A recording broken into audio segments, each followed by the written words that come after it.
Hello, everybody. This is your old pal, Uncle Hondo, your Las Vegas Raiders beat writer on Sports Illustrated and the host of the Las Vegas Raiders Insider Podcast. It's terrific to be with you today. Thank you for joining me for our Friday update on the coaching search, as well as I'm going to read some of your emails. It's going to be a really good podcast. I encourage you to watch it through to the end. A lot of great information, answering a lot of questions that many of you have asked. Remember, when you email in, one of the things that we do is we try to take the most that if one particular question or three or four is asked more than others, we try to answer those first. But before I get there, let me give you some updates, and then I'll be giving you updates throughout the people's questions. Um, the Raiders, as I've told you, I don't expect there to be a coach hiring until after the Detroit Lions are out of the playoffs. Then they would get a sit down interview with Ben in person. And of course, he's going to want to tour the facilities and see everything there. I still absolutely believe that he's the front runner, although no deal is done. Raiders had a couple of interviews today. There'll be more. I think one more coming, maybe two at the most, maybe. But again, I have been reporting to you that this is, and I was the first to report money would be no object. I was the first to report it is a deal that's going to make a lot of people in the NFL mad for a guy with no head coaching experience. He's going to get a massive deal. I told you probably close to a week ago that I was hearing the cost for him may be 60 million, excuse me, 6 years, 90 million, 15 a year fully guaranteed. I don't know that that's going to be the cost, but I know that is the speculation of what it would probably take. And the Raiders, okay, and they know what they want. And if Ben Johnson doesn't take the Raiders job, it'll have nothing to do with money. So that stays there. John Spytek continues to be the leader, talking to NFL people and people close to it for the general manager's job. And JES, of course, those are his initials from the Packers, had a tremendous interview. Tremendous interview. I think that they were impressed based on what I've heard, both parties. So that's certainly if Spytek doesn't work out. But again, I expect Spytek, who got Brady to go to Michigan, and got Brady to go to Tampa Bay and played football with Brady at Michigan, to be the next general manager. That's my thoughts as we sit here on Friday afternoon. Again, going to answer a lot of your questions.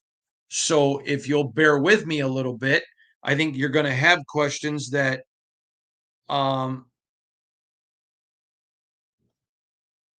will get answered in the emails that we got. Okay, the first one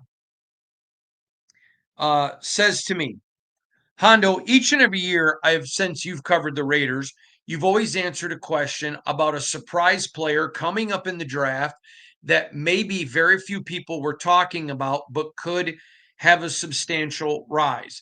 What I have found interesting is the previous 5 years, you nailed it. Who is a guy maybe a lot of people are not talking about, but you're hearing a lot about that you think is going to go high in the draft and be an impact player? This one is easy. Okay. This one is a linebacker named Jalen Walker. This guy, I have heard people use the term Micah Parsons. I have even heard two people from one organization, but I've heard multiple comparisons to Micah Parsons, the best since Micah, for sure. But I've heard people talk about, he's got roaming skills and speed like a Lawrence Taylor. But Jalen Walker, the young man out of Georgia, keep an eye on him. He is rising up draft boards. People think he's a generational type player. I've not yet heard anyone use the word dude, but I will be shocked if we don't hear that based on how the pre-combine talk is and pre-interview talk is with him. Oh, and I don't know if I read. I think I read the name on who given. The next one comes from S. Lee. S. Lee's in Henderson, Nevada, and they say, Hondo, there's been some recent reports by media people that certainly don't seem to be happy with the Raiders right now, that the Raiders never called the Commanders to try to move up and get Jaden Daniels. Seems to me, I remember your reporting said that they had. Can you bring clarity to this? let me just say this. I know 100% for a fact the Raiders called on Jayden. I know it from both sides. But I want to say this. I talked with somebody in the Commanders last year. You may remember I told you this multiple times. You can go back and watch old podcasts from before the draft, who told me every time Telesco and the Raiders have called, the answer is, we can give you some price that you're not going to be willing to pay. We don't want to move. I was told that. And then I got it confirmed from inside the Raiders. So that's two different sources. Now, it's not two different sources telling me different stories. It's two different sources telling the same story. And people that I trust who've given quality information. Quality. So I certainly don't think the reporter who's reporting this is lying. I don't think they're being disingenuous or dishonest. I don't think that's their reputation or how they operate. But I certainly think they're getting very false information from people who are a lot of people right now trying to throw shade at the Raiders. There is a lot of people in the NFL very angry with the Raiders. They're angry because they're hearing what we first reported about the deal. They're angry because Tom Brady's out there getting these guys. They're angry because, again, the amount of money. They're angry about a lot. Everybody was happy when, not happy that Al passed, but happy that after Al's passing, the Raiders just kind of became the docile, let's get along with the league. And, that's fine. Raiders are down. You got a big audience, so it's great for TV, but, you just know your place. That ain't the case anymore. The Raiders are, no, we're back. We're committed to excellence. We're committed to winning. We're on the same page. We're all headed in the same direction. An owner that people are mad at now because he's doing, hey, you want to keep me out of the buildings? You want to tell me I can't go to practice? Great. You know what I'll do? I'll find us the coach that none of you think we can get. Merry Christmas. And it's turned the NFL into a bunch of Karens, which I think is hilarious. No offense to anybody named Karen, but I think it's absolutely hilarious. It's great to see. Next one comes to us from Daryl Booman in Oxfordshire, UK. Hi, Hondo. After firing both AP and Tom Telesco, I am, for the lack of a better term, concerned. More for the stability of the franchise and what the firing says to the future head coach and general manager. It seems to me the only stability is instability, as time after time we have had a change both position. Like you said in a latest podcast, I'm also intrigued, but with apprehension. Since 2001, we have had 5 one and done head coaches. I get that the league is production based, but as some people don't, you think we should give a head coach a fair shake. I'm trying to understand this. All right. So their issue here, Daryl's issue here is stability. So, Daryl, I want to address this because I talked about it before any firings. If the Raiders were convinced they couldn't get a coach who would bring in stability, if they were convinced that the stability they wanted wasn't going to happen with Antonio Pierce, and that was their decision, then they decide, okay, we're not convinced we can get the stability we need with the Tom Telesco. Maybe the coach that they feel who can give them stability wouldn't have it with Telesco. Then you move on from Telesco. Here is the point. They have to find stability. And if they didn't think it was going to come with AP or they didn't think it was going to come with Telesco, then they move on. But now they're on the clock here. That's why a 6-year deal or a massive deal for a Ben Johnson or whoever they end up getting that says, we're married to this guy. It says to him, we're married to you. Fully guaranteed. Here you go. I'm paying, I'm using the Mark Davis voice. I'm paying 10 mil a year to Gru. I'm paying all this money to Josh McDaniels. I'm paying off everybody. I'm paying off Dave Ziegler. I got another year with Antonio Pierce. And oh, by the way, now I'm paying you. And it's a big enough, significant enough deal that brings stability. So if I was you, I think you have every right to question this franchise's past.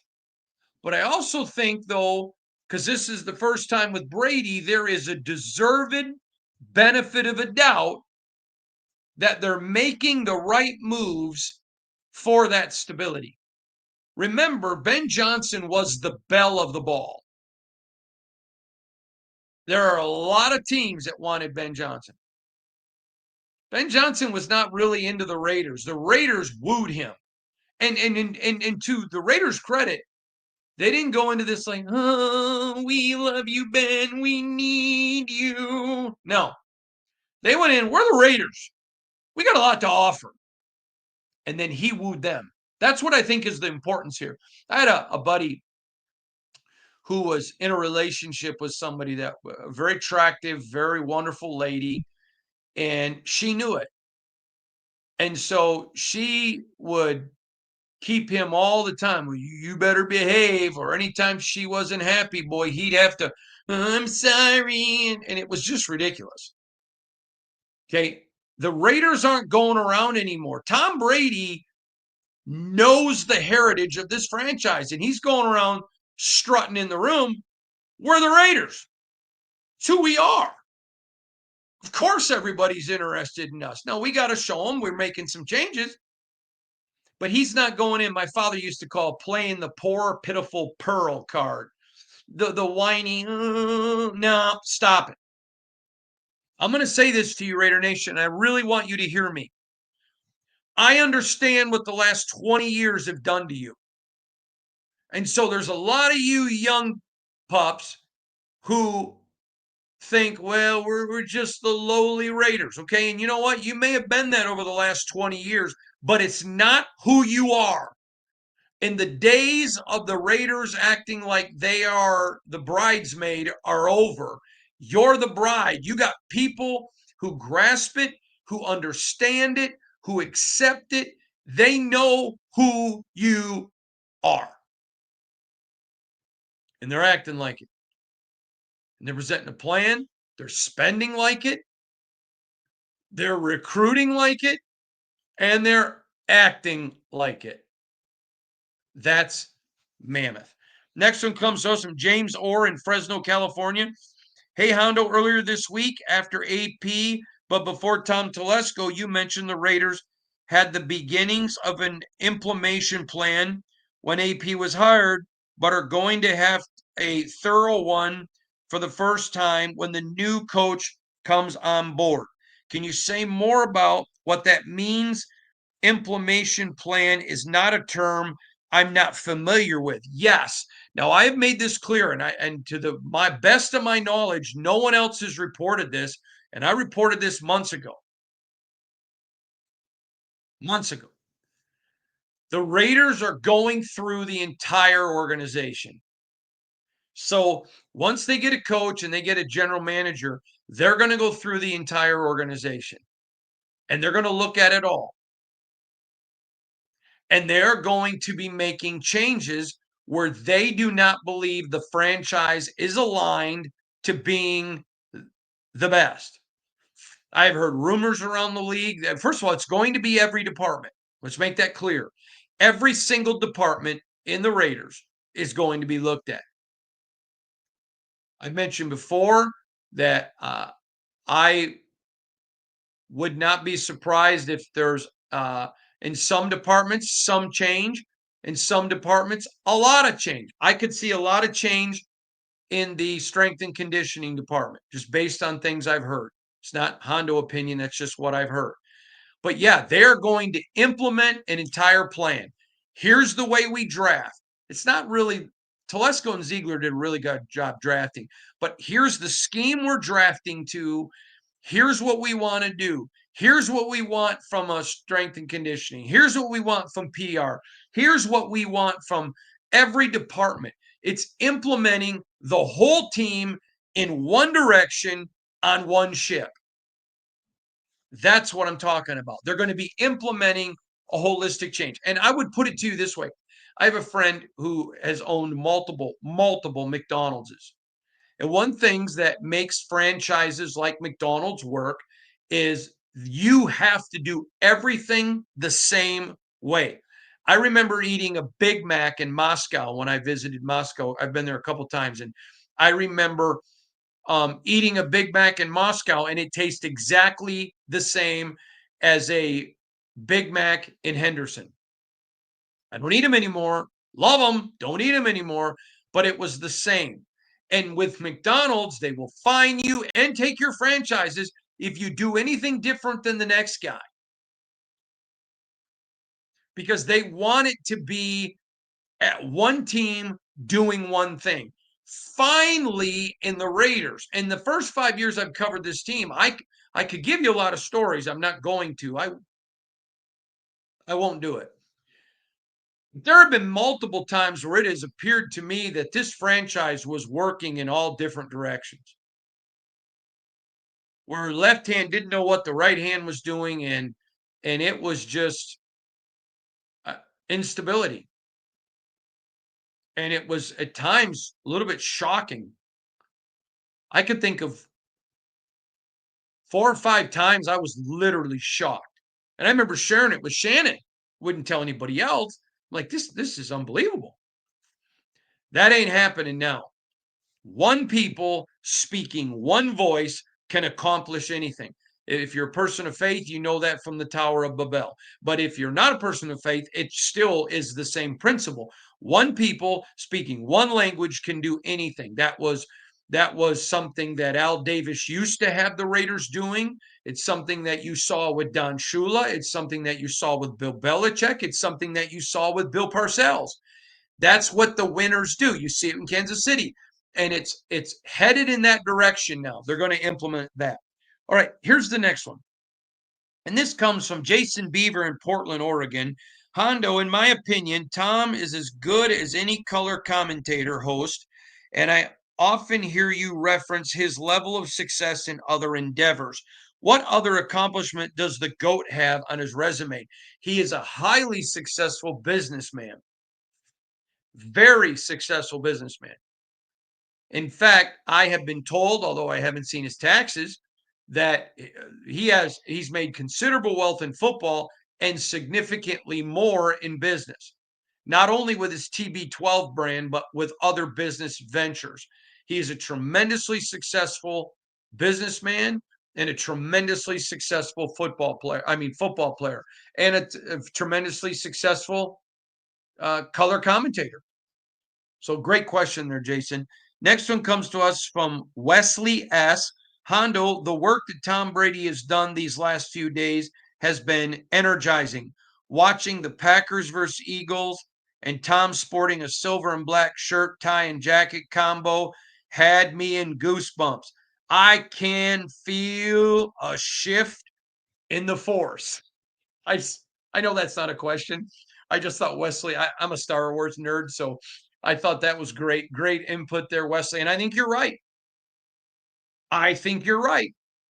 I think the Raiders, I think Mark Davis, I think Brady has brought new energy. I mean this, he has just been Viagra for the Raiders' soul. And I think that's great by him. I think it's good by him. And I applaud him. I applaud what he's, and more importantly, I applaud Mark Davis. He deserves it. Took a lot of pride. A lot of people would not have the ability to keep your pride in check to do what they've done. And Mark has. And listen, I know a lot of people like to criticize Mark over stupid stuff. Okay. Well, I don't like Mark. I think he's dumb. Well, I've talked to him a lot. I've never walked away from a conversation with Mark Davis in any way thinking he's even remotely dumb. In fact, I think he's highly intelligent. And I'm not trying to kiss his rear. If I didn't feel that way, I probably wouldn't say I don't think he's smart, but I certainly wouldn't look at you disingenuously and say it. I would just say nothing. I don't like his haircut. Who cares? People tell me my haircut looks stupid cutting it so short. I don't care. And he doesn't care. You don't care what Mark Davis's haircut looks like. I don't even know why other people do. Who cares? I get people send me emails. Oh, you're fat. Okay. Well, you're ugly and I can lose weight. I'm kidding. I'm just being funny, but maybe it's not funny, but I guess if you're ugly, that's not funny. But if you're not ugly, you can probably think that's funny. But my point is, who cares? Well, he's broke. Well, that's a lie. Not broke at all. Well, whatever. I'm just telling you, I think it takes a ton of pride to say we got to have a dispensational shift in our organization and to let somebody do it. Now, Brady isn't walking on him, but he's certainly listening to and adhering to Brady and Seymour. Next one comes to us from Philip L. Hondo, can you tell me something about the coaching search that maybe people don't know? Yes, Richard Seymour, guys. I've been telling you since he became a minority owner of this team. He is underrated. I understand Tom Brady is a bigger name. Richard Seymour would tell you that. He is a bigger name. But Richard Seymour is respected. When he speaks, Brady listens. When he speaks, Mark Davis listens. He's smart.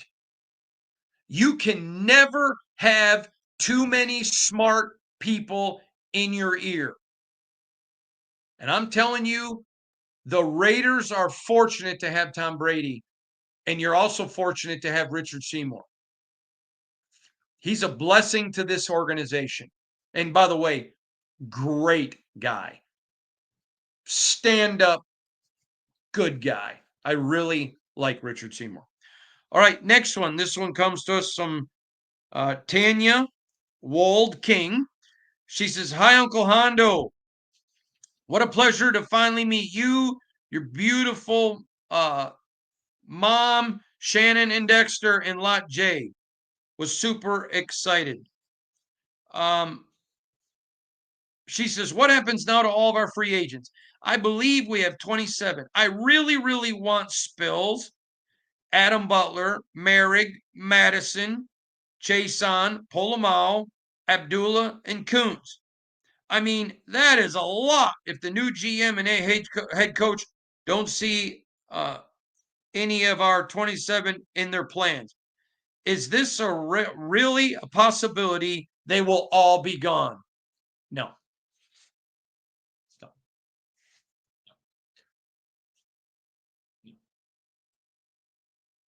Is there? No, we don't know the system they're going to put in. I do not think anywhere near all of those players will be gone. There's going to be a market. Now, let's talk about a couple. And I'm going to have an article coming. In fact, we've written a lot about it over the last couple of days. Go to si.com/NFL/Raiders. But I want to talk about this one. Spills, they can't lose Spills. Period. Robert Spillane would have massive amounts of teams. I know this for a fact, lined up for him. He's due. I think the kids use the term bank now, which means going to get a lot of money. He's going to get bank.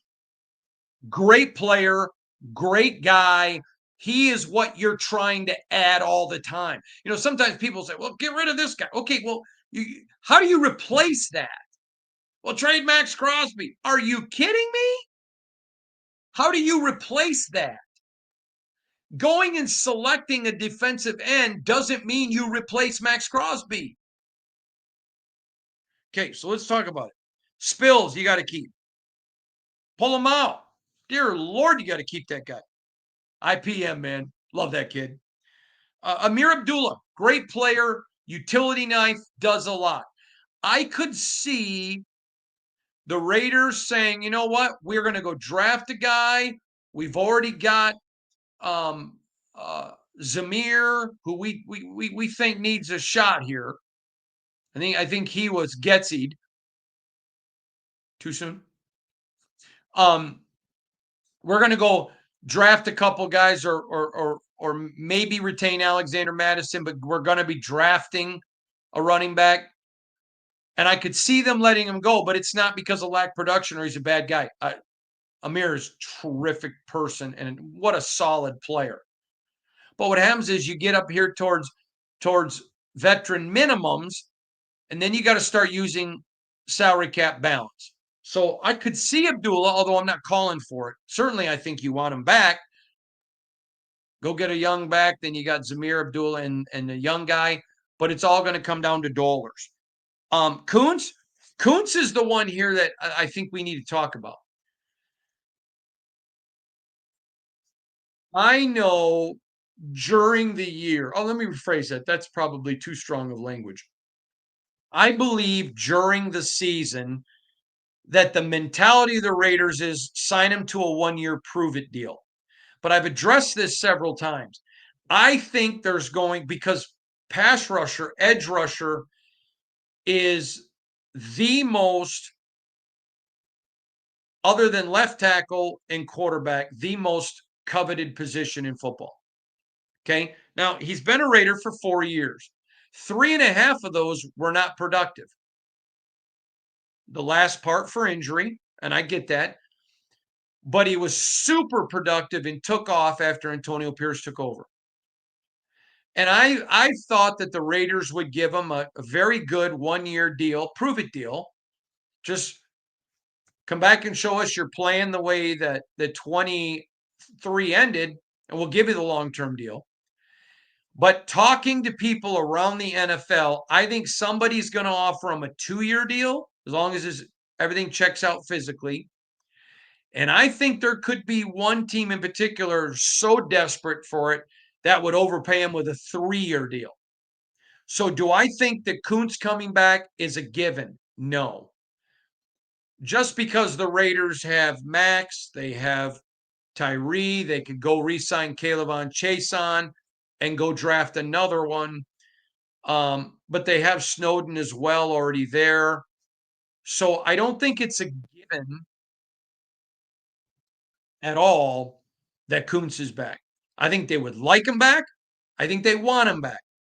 But if somebody's willing to pay, you know, with a 3.5 out of 4 year, really not super productive, and it wasn't all his fault, by the way.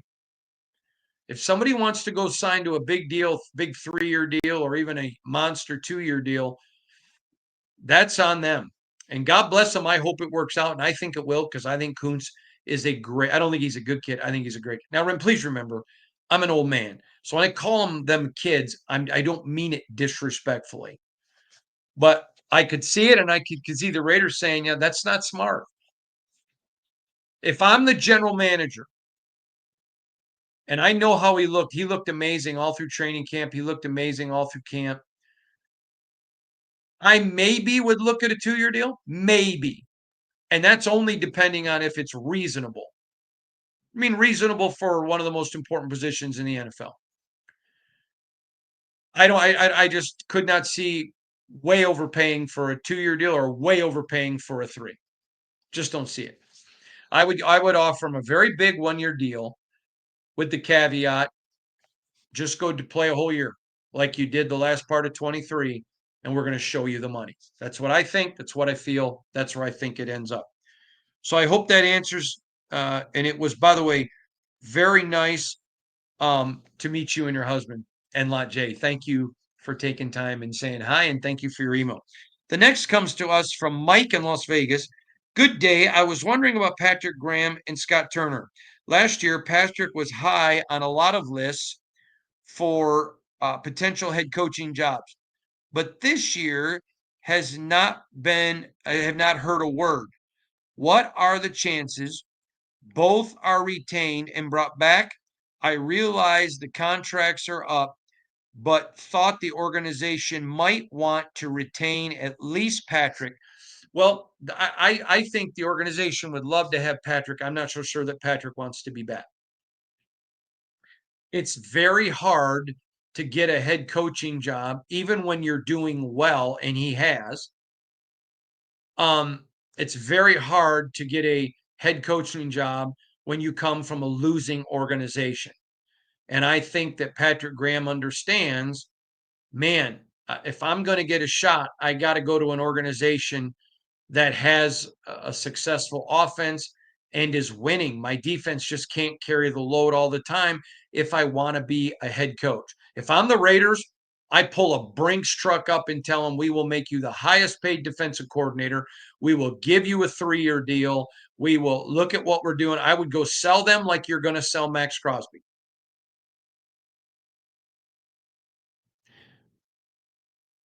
But he would have to want to stay. And I have nothing but good to say about Patrick Graham. However, that's why I've talked about Robbie Leonard. If you're the Raiders, you don't let Robbie Leonard out of the building under any circumstance. You got to keep Robbie Leonard. Does that mean they will? Nope, but they need to. Next one comes to again. By the way, Patrick Graham has interviewed for jobs. We've written about it. We've talked about it. I'm sorry, it looks like the sunlight's coming in. But Patrick Graham has interviewed, and we've written about. He interviewed with the Jags, had a very good interview with the Jags, by the way, and he's talked to several other teams also as for a defensive coordinator's job. Last one comes to us from Marvin C. Hi Hondo, I'm curious to know if the Raiders are interested in internal candidates for their head coaching and GM position. Is Patrick Graham indicated any interest in the Raiders' job over or vice versa? How about Champ Kelly? Is there any mutual interest for GM? That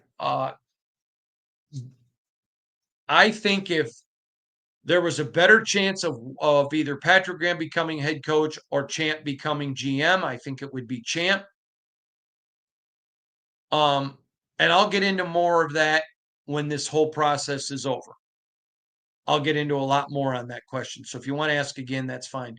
But I would just tell you right now, I think Champ would have the better shot, but I think Spytek is in the driver's seat. All right, everybody, there's your update. A lot going on with the Raiders.